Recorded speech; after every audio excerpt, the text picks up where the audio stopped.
Welcome to Strategy Talk, where the editors of Strategy Page discuss current events with a splash of history.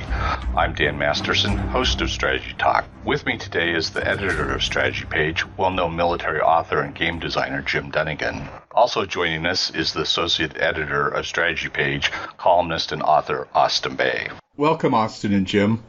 I thought we'd talk a little bit about Turkey today.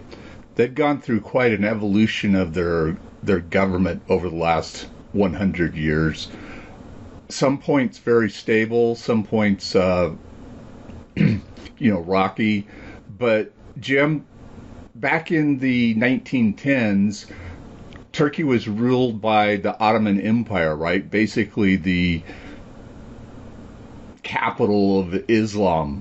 What happened? Why did that go away for them? Well, it was corruption. It happened to everybody, in Europe and in the Middle East. It's more endemic in the East. I mean, the Romans and even the Greeks complained about it, and the Greeks were always pretty corrupt. And that was always how should I put it, underlying cause of all sorts of disruptions with which Austin could probably get into because he's written books about it. But coming to the future, Erdogan and his party finally got into control through an election, fairly honest election, because people were fed up. And he said he's going to be Islamic. He's going to pivot away from the Europe and towards the Middle East, which made the Arabs nervous, and that he was going to basically get the economy going. Well, 20 years later, it's all ashes, literally. He's got a number of recent scandals which are shaking him more than anything else. I mean, he lost control of Parliament a few years back, and now he's about to be, he's in danger of being voted out of office. The question is, will he allow to be voted out of office, or get back to the old Turkish tradition of, doing what he has to do to hang on to power? Now, his current problems are mismanagement of the economy. We've mentioned that before. Austin's gone into it on his Turkey updates, and there'll be another one coming, late next week. And that is an epic problem, because the inflation rate is at record highs, over 25%. The unemployment rate is about the same. He's really taking heat, literally, because of the wildfires. I mean, it's been very hot in Europe, and Erdogan basically didn't spend the wildfire protection program. I mean, they had it on paper and they were prepared, but the most embarrassing thing was they couldn't get any of their firefighting aircraft into the air because they were all out of service. And of course, the opposition, or word of mouth, because there isn't much opposition in the media these days, pointed out that with the cost of Erdogan's executive aircraft, they could have built, 10 or more, fire protection, firefighting aircraft. And that didn't sit well with Mr. Erdogan. And on top of that, he's really reverting to old ways, because he's accusing the Kurds of starting the fires, which is apparently not true. But now the Kurds are afraid of being, Armenian, with the massacres and what have you. That is probably not going to happen, because people remember Armenia. They're still trying to live that one down. Where, as the empire was falling apart, one of the reactions was, let's kill non-Turks, and the Armenians were a handy example. And the current situation is that he has fewer and fewer allies. He basically can't handle the economy. He keeps trying to devalue the lira. That's their currency. And foreign economists say this is not going to work. I mean, there are fundamentals in the economy that he has not addressed. And now they're all coming back to set a fire to his feet. The wildfires are still out of control in eastern Turkey. The PKK, those are the separatist Kurds, the Turkish separatist Kurds, recently killed 6 Turkish soldiers in northern Iraq, where where the Turks have been carrying out airstrikes and troop incursions, for over a decade. That doesn't sit well with the Kurds or the Iraqis, but they know better than they take on Turkey in a war. But they don't forget, nor do other Arabs. I mean, the whole the Libya thing, which we've covered both in our African coverage and in the Turkey updates, is basically a nightmare for Arabs because they see Erdogan literally trying to reestablish the Ottoman Empire. Now, the Ottoman Empire hung on to power so much because they declared themselves the new caliphate, and they basically eliminated any false caliphs by the emperor of the Sultan of the Turks declaring that he was the caliph. And of course that didn't work out. And of course the Arabs feel that the caliph has to be an Arab. Now that's not official, but in practice, the Arabs feel they're a little more Islamic than any other Muslims. That's another problem. But the problem is, his turn away from the West, especially Israel, and towards the Arabs has caused him nothing but headaches. Now he's taking on NATO.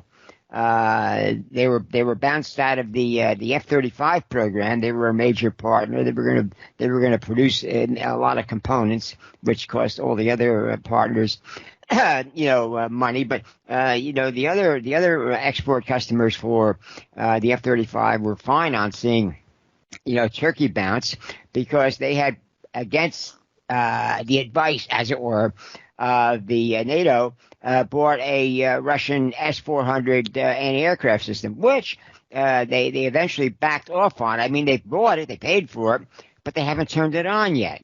So they're somehow trying to placate NATO by volunteering to expand their force in Afghanistan, which now consists of about 500 people, Turkish troops training Afghan forces. They recently offered to, despite Taliban denouncing that move, saying they would do it anyway, and the Afghans are not as awed by the Turks as the Arabs are because basically they haven't been invaded by Turkey, or they had to fight them a lot. The problem with Afghanistan is that it brings them into conflict with China, which is trying to make an arrangement with the Taliban to get Chinese investments in there. That will not work for the very simple reason that the Taliban is only a faction, the largest faction of the Taliban, which is backed by Pakistan. There are more and more Taliban factions which are literally turning against the mainstream Taliban, unlike in the 90s.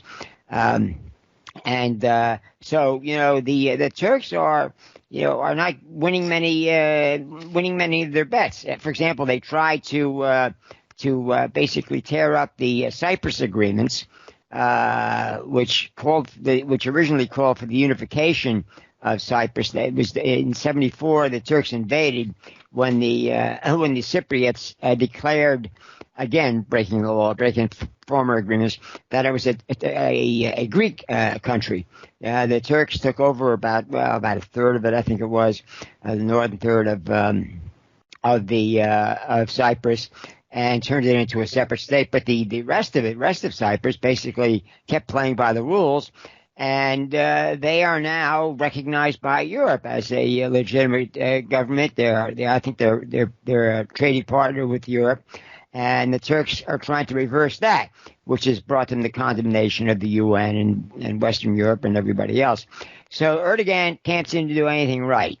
And that's probably not going to end well with him unless he makes some dramatic changes, and fast. Let me add a couple of things on there. Jim touched on I'll call this the radical Arab Sunnis in the caliphate.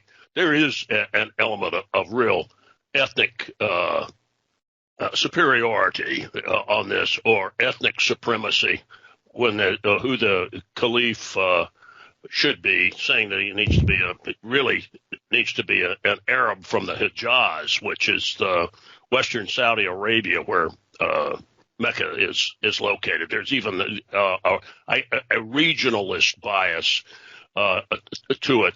But the caliph, the sultan became the caliph, and it was definitely a tool of cultural, sectarian, and political control under the sultan. But they were the Sunni Muslims. They were not. They're not the quote unquote Shia heretics, as the radical Sunnis call Shias, or the Iranians who are supposedly Shia. I just mentioned that it was a big deal for the Turkish government, for the Sultan to be able to be caliph.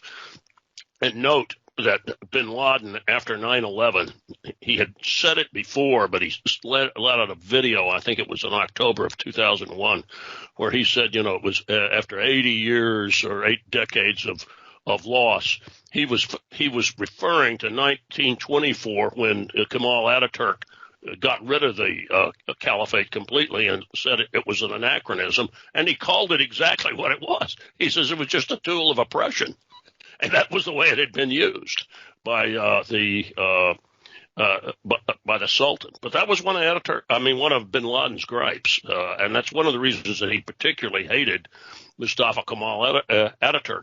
He as I said in a column I wrote, I want to say 2002 maybe, but also in a couple of talks I gave. Bin Laden, at the time he was still alive, bin Laden hates Ataturk more than he does George W. Bush. And it was, I'm not saying that that's a joke, but it would at least get a few chuckles because a lot of people would be surprised by it, but it was true.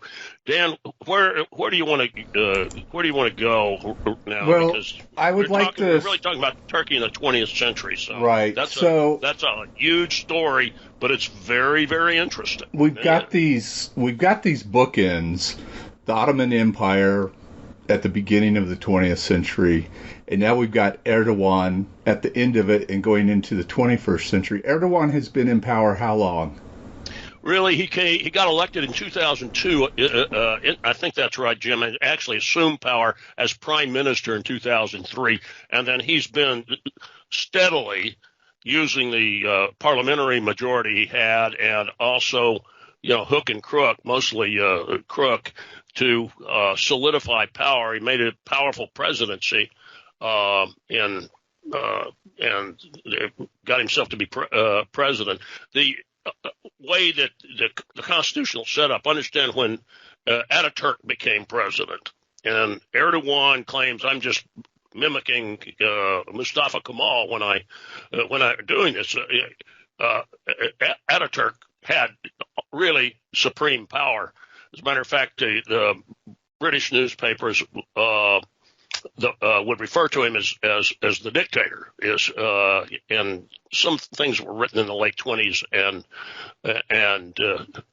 early 30s, because he had near absolute power if he wanted to exercise it.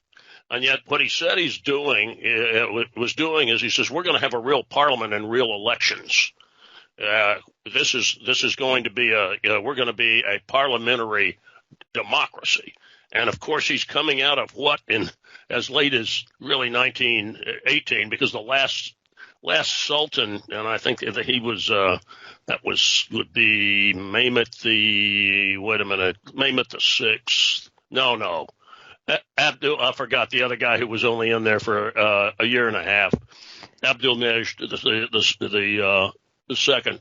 There were two temporary sultans after Mehmet V fell, and Mehmet V became sultan in 1909, and he abdicated in 1918. What I was going to say is that you're coming from first of all, an empire, not really a nation state, the Ottoman Empire, with Turkey and Turks as the center of this empire, but you had an absolute monarchy that was really pretty darn absolute despite the decay, as Jim said, the corruption that was undermined it, but the decay in their system, the decadence of their system, and that existed until 1909, when you had, which was the Young Turk Rebellion was really 1908, but what it was is really a group within the military that wanted modernization, particularly in education, so that the Ottoman Empire would not be so desperately behind the other great powers in Europe in weapons, tactics, support systems, because they could see we cannot keep up, and part of the way the quote unquote traditionalists, who are the Sultan's supporters, saw that the country should be run is that if you can read the Quran, then you're literate, and that wasn't cutting it. The traditional Islamic education was Turkey in some cases was parts of Turkey are still quote unquote behind because of this, but there was at least 150 years behind France, Great Britain, Germany in education of population and also technological capability. Now, one other thing I'll add to this, there was a major, I'm forgetting the year it occurred, but it was in the 1890s, 1894.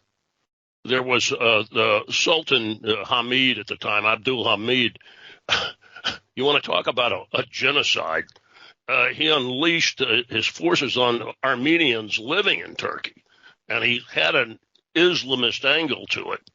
But he killed at least 200,000 Armenians.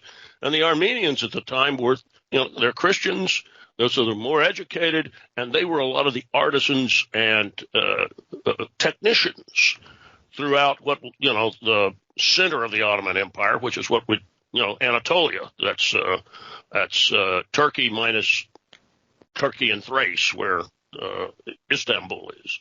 But it was absolutely horrible, and that was something that even through some of the modernizers were absolutely appalled by what that had done. Not just the genocide, but wait a second, we're trying to modernize this country, and we're supposedly a multi-ethnic empire. Look what happened, and I'm pretty sure I got the date right. 1894, when that occurred. We'll have the other Armenian genocide that has some debate to it, but the one that still is up for debate in the 21st century occurs during World War I in 1915. Look, to pick this up, you got 1908 modernizers, Young Turk Rebellion, and they impose a constitutional era.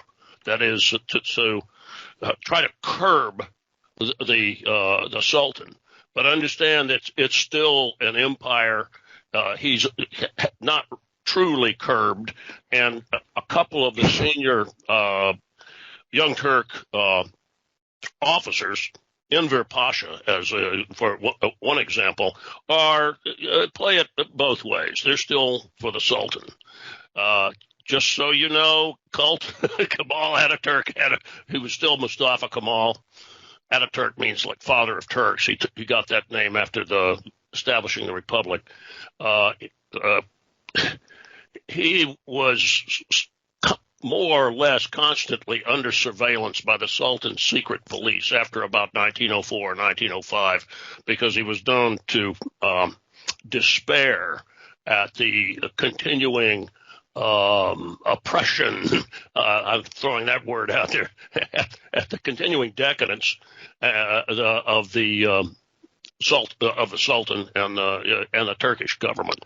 But everything is already kind of sort of falling apart in European Turkey, because up until 1914, and well, actually the 1912, 1913, the First and Second Balkan Wars, Turkey has a substantial presence in the Balkans. And they lose all of that except for Thrace, Turkish Thrace, which pretty much is the way geographically it exists today. That's the part of Turkey where Istanbul is on the north west bank of the Bosporus. But that was a huge defeat for psychologically for the empire. And then they get drawn into, there were elements of the young Turk leadership that had actually gotten political power in 1914, including Enver Pasha. They decide that they need to be on the side of their friends, the Germans. And they go into the war and they immediately start losing big. Huge losses. The battle that makes a difference politically and shapes really all the way to the 21st century is Gallipoli, which is occurs in April 1915, the British Commonwealth invasion, because the real strike force of it was the Australian division, which was supposed to break over the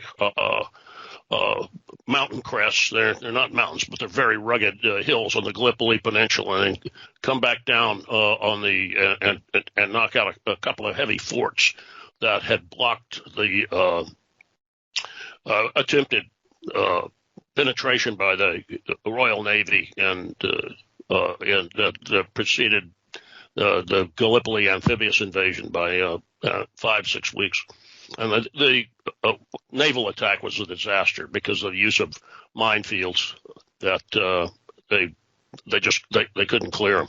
So they have to come back they decide to come back with an amphibious invasion, take the forts and then clear it. And then the idea is that the Navy will flow through and then go up and put its big guns right on Constantinople, and Turkey will surrender. Didn't happen. And basic reason the Australians didn't break through is they ran into one of the regiments of Mustafa Kemal's 19th Division. He was personally leading it, and it gets into an absolutely horrible fight right below the crest of one of these rugged hills. Above the Gallipoli beaches and still on the Aegean side. That's where he makes his name.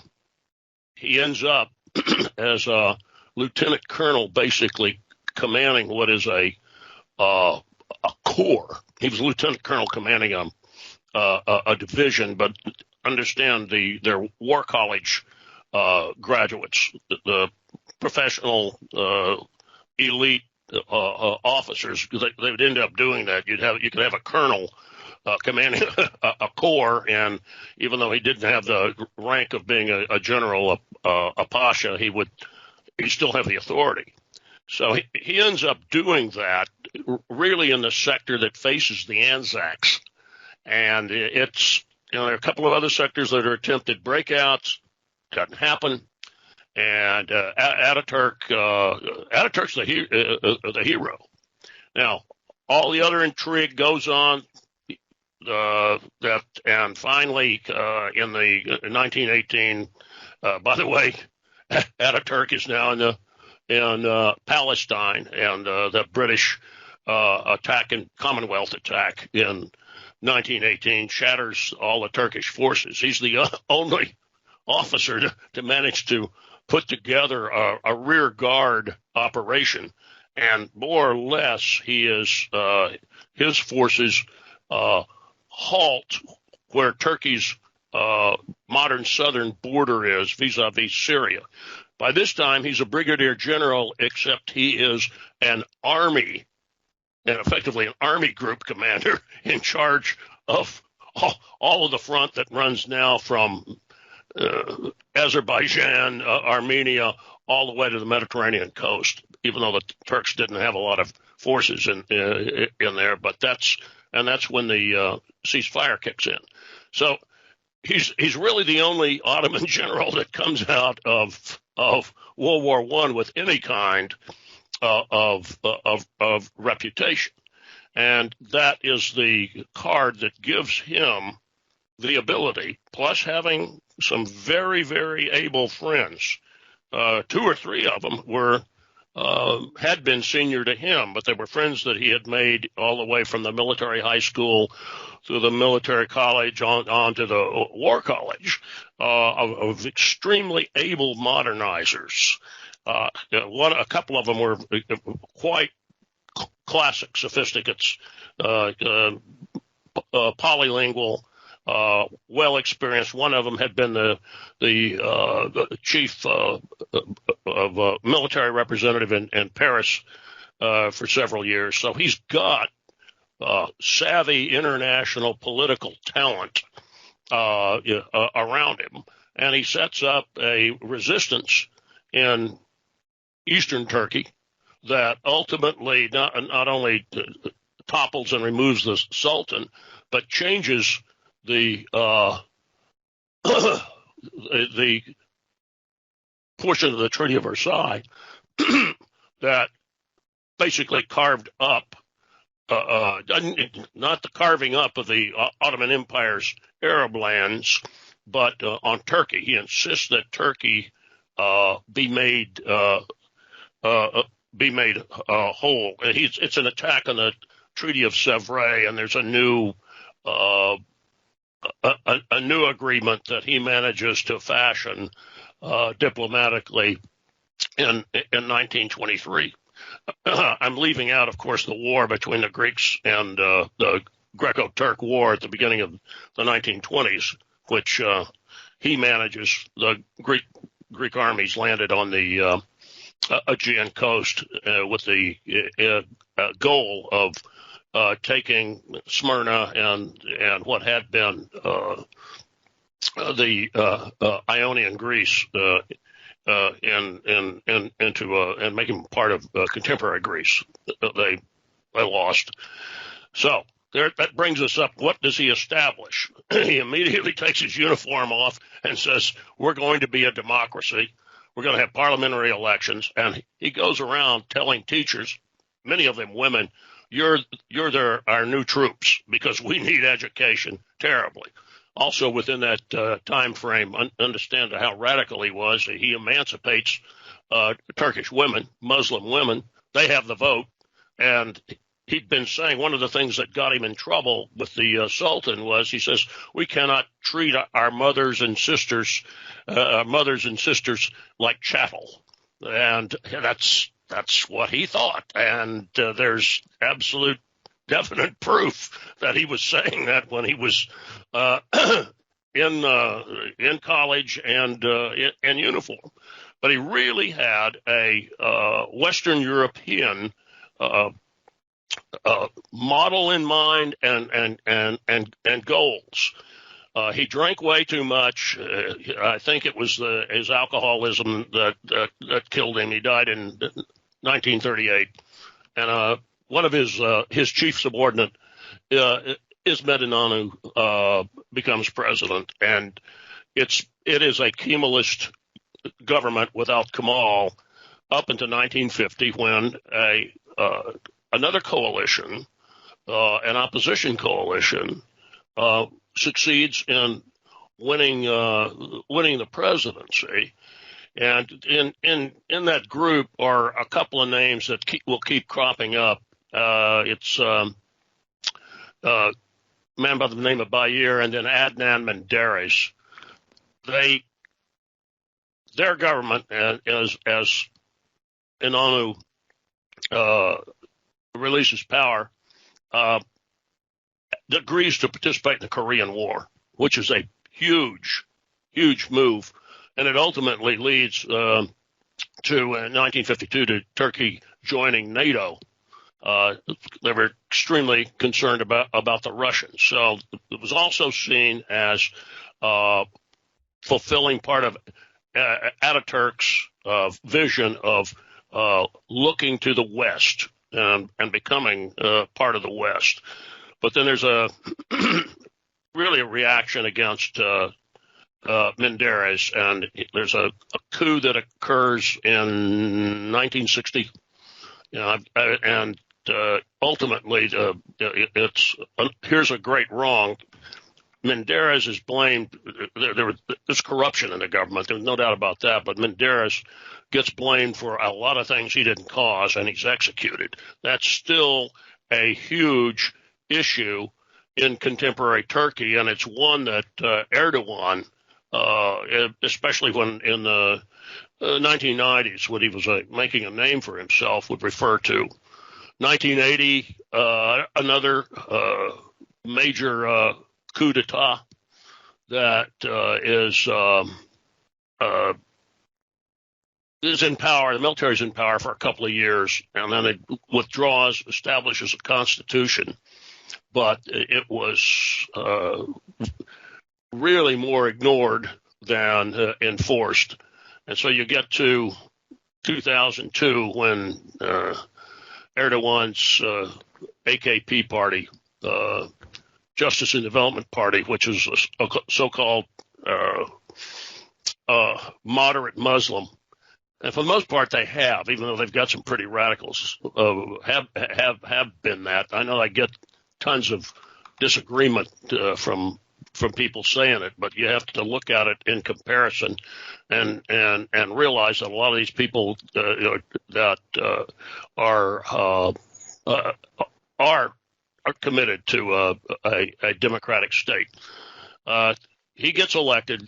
It comes to power in 2003, but as I said before, I think in one of these our strategy talks, he's been basically solidifying power in an absolute executive, single executive role, in this case the president, and he's very, very jealous of Mustafa Kemal Ataturk, so he wants to be the greatest Turkish leader since the fall of the Ottoman Sultanate. As Jim described, and Austin, he's got problems. Tons of problems. Austin and Jim, Erdogan has done this tried to make his power greater by becoming more Islamic, right? Well, two reasons, two things he's done. One, he's consolidated power in the presidency. Before he came along, power was it was a typical parliamentary type government where the prime minister was selected by whichever party could get the majority of members to agree to it, and the prime minister could be removed if there was a vote where his party lost. Erdogan changed that. There were direct elections for the president, and the president, it's more like the American system where the president had an enormous amount of power, but had to be careful not to overreach. Which is one reason why a lot of people don't like the American system. The problem with the Turkish government, as Austin points out, that there were frequently military coups when the military, which is the most Kemalist of Kemalist institutions in the Turkish politic, decided that the current elected government was not, towing the party line, as it were. That was very unpopular, this whole idea of coups. And this was always a bone of contention with Europe. I mean, one thing Erdogan did was he says, all right, forget about trying to join the European Union. They don't want us. They don't like us. I mean, that wasn't the point. The point was that Turkey had an enormous amount of corruption. They did clean that up. They're not less corrupt than Greece, which was so corrupted. They were basically accused of securities fraud when the crunch came. I think it was in 2008. That they had basically made illegal loans by basically lying. Of course, they used an American firm for that. And the Greeks were put under strict fiscal regulation if they wanted to stay in the EU, and then that got them to sort of clean up their act, which they have done, but it's been torturous. I mean, they had very high unemployment, but they Greeks basically put up with it because it was the only way they were going to, remain any connection. They were also in NATO, but they were basically losing everything. Their only shield, as it were, against the potential war with Turkey. Remember, ever since NATO was created, one thing that didn't change was the fortified border between Greece and Turkey and Thrace. Because, the Greeks always considered the Turks a threat, which they weren't really. And the Greeks always considered the Turks a threat, which they really were. Of course, now the Greeks are on the ascendancy because the Turks have basically they'd broken a law too far when they negotiated a deal with one of the government factions, the two government factions in Libya, the one that was losing. They had support fewest of the Libyans because they supported Islamic radicals and some Islamic, terrorists. But basically, they allowed these independent militias to function, and these guys were often just, outlaw groups.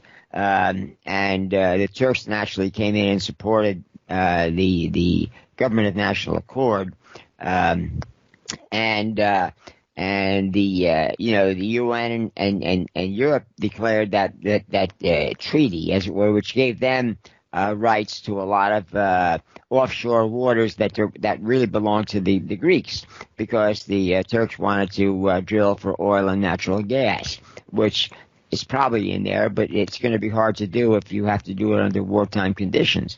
The Turks have started rattling the saber towards Greece, but it was sort of a hollow rattle because the Greeks had the full support and open support of powerful NATO members, including the United States, Italy, France, etc.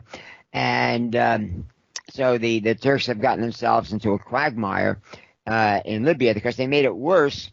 They couldn't afford to lose too many Turkish troops in these overseas wars. I mean, that's very unpopular with the Turkish population, because they have conscription there, and most voters don't want to risk their sons' lives in some damn fool foreign war. So the Erdogan went and spent a lot of money he didn't really have to hire Syrian mercenaries. Basically, Syrians who might have been a threat to him. He said, "Here, I'll pay you more than you can make it in Syria to go to Libya." And they fought a few battles. They didn't take too many casualties. But eventually he had to cut back on that because he simply didn't have the money. And, of course, now he's got all of NATO against him. He lost out, on the F-35. He got booted out of that, or suspended, as it were, program.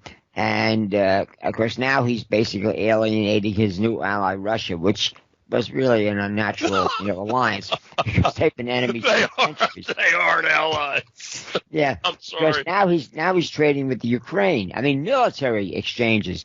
He's by, for example, the Russians or the Turks can't buy certain types of military equipment because they were put under sanctions for a lot of their misbehavior, in the last 10 years. But so Ukraine, which cut off supplies of naval gas turbines, there are only two major suppliers of that stuff: the United States and Ukraine, which during the Soviet times was the Soviets concentrated a lot of their how should I put it, a key military production in Ukraine, simply because the Ukrainians were a well-educated population, et cetera, overlooking the fact that the Ukrainians resented mightily having been under the Tsarist and then the Soviet thumb for centuries. And the minute they got a chance, when the Soviet Union fell apart, they said, "We're independent, boy, we'd like to join NATO." That's one of the excuses the Russians gave for declaring war, in effect, on Ukraine in 2014, when they seized the Crimea and tried to grab two provinces in eastern Ukraine, the Donbass. They only got half of them. And now they got a stalemate there, and they can't afford to do anything more. I mean, they threaten war, but we've ran pieces on that showing that for the first time in history, the peacetime Russian army is smaller than the peacetime American army. I mean, and they're stretched pretty thin. And they still depend on conscription, which they've been trying to eliminate, but they can't afford to. And of course, when they do go, hiring contact troops, as they call them, volunteers, they find out that they got to raise the pay higher than they can afford. So they're stuck with a lot of how should I put it, unhappy conscripts, and they really don't have that many brigades. They did switch over, like the Americans did, to a brigade system from a division system. And they don't have, they got 20 brigades theoretically, but they only got a handful of them that are combat ready. The rest of them are basically just, conscripts doing, I think it's 18 or 24 months service, or 30, whatever. Because it's a very populist move to reduce the period of conscription. And these guys they get, by the time they get trained up to be useful, half of them disappear because, their conscript service is over and a new, bunch of civilians comes in. And so what the Russians did was they concentrated their career professionals in a few brigades, special operations, airborne, what have it. And these are the only ones they can really depend upon to launch a full-blown invasion of Ukraine. Now, they know from their own historical experience, and they saw this in 2014, as corrupt and disorganized as Ukraine was, the minute the Russians using a proxy force, technically, ethnic Russian Ukrainians volunteering, being paid, as it were, to become, separatists. They couldn't get enough of those anymore. And now it's costing them a couple of $2 billion a year to subsidize their half of the Donbass. And more they have to put Russian troops in there, wearing, unmarked uniforms, who are sometimes literally wearing they're all unmarked uniforms in eastern Ukraine. And they conjure up some scary, headlines in the Western media when they concentrate the brigades on the Ukrainian border. But the fact of the matter is, as we pointed out, most of those brigades are half conscript and have no interest in invading Ukraine and getting themselves killed. And neither do the parents and the parents of all, current or potential conscripts. So the Russians are really in a bind, and the Turks took advantage of it by selling them their TB2 Predator-like UAVs, which they armed and have combat experience. They've used them successfully in Libya, in Syria, and a few other places in Azerbaijan. And now the Ukrainians haven't actually used the weapons on them yet. They basically got the first ones for the ground forces early in this year, and they just received in, I guess it was July, the first ones for the Ukrainian Navy. The Ukrainians are acting like the adult in the room, and they're just using them for surveillance, which they need, especially since the Russians are trying to again violate another 2003 treaty, which basically made the Sea of Azov, that's an offshoot, as it were, of the Black Sea, of eastern Ukraine and Crimea. The Russians built a bridge, the Kerch Straits Bridge, finally at great expense, and said, well, this means that we have control of the Sea of Azov. They had to back off on that. NATO now regularly holds joint naval exercises with their warships and Ukrainian warships. The Turks are building warships for the Ukraine, in addition to selling them the armed predators, as it were. The Ukrainians in turn have not only supplied the Turks with those gas turbine engines, but they also sold them some helicopter engines, which they couldn't get from the West anymore because of sanctions for their license-built Italian A-129 gunships, about half the size of the Apache. But anyway, they're also selling in engines for their new tank. They designed a locally made tank with the help from South Korea and what have you. they got certain components that they couldn't get from Europe or even South Korea to continue building this tank. And if they didn't have Ukraine supplying the engines, they'd have nothing. They'd have a great-looking tank that can't move. So they have basically ticked off Russians big time. In fact, some Russians were killed by these armed UAVs in Libya. Not many, but just enough to show the Russians that the Turks aren't afraid to go old school on the Russians if they have to. Jim, there may have been some Russian advisors killed in Armenia, and they're using by Turk drones. That's well, the Russians never even mentioned that. They want to play that down. Of course they don't want to. I know.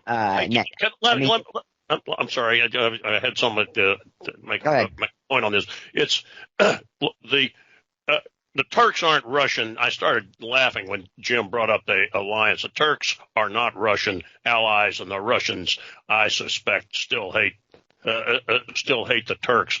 But the way when Jim said Erdogan did this and Erdogan did that, it sounds like you're personalizing it and saying sometimes Turkey did this, Turkey did that. In this case, this is an example where you can personalize it because Erdogan has assimilated so much power, and he goes around making decisions that in retrospect appear to be very impulsive and rash. And look at the list that Jim went through. How many of them have been successes? You might say getting involved in Ukraine has been a success, but it's been economic and diplomatic. It's the other places where he actually gets Turkish soldiers involved, or even Turkish mercenaries. None of them have been successful, with the exception of the Azerbaijan Armenian War, but that was mostly fought by the Azeris themselves with Turkish support. And he is remarkably unsuccessul, particularly when he comes up against NATO partners. France is very much at odds with Erdogan. That's the way they try to portray it. And I think that is a good move on the part of France. For the Greeks, we're fighting the Turks, but the French, it's Erdogan. And why that's doubly good? That's not France is the only NATO country that focuses it that way. Is that Erdogan's got a lot of opposition within Turkey, both from the CHP, the Republican People's Party, which is the old Kemalist party, and it made enemies of some of his at one time Kurd, but non-secessionist Kurds, but they're Kurd party allies, because Erdogan gave the impression that he was going to give Kurds a better break than they got. He hasn't. The Turkish opposition now probably has the votes to beat him in the next election.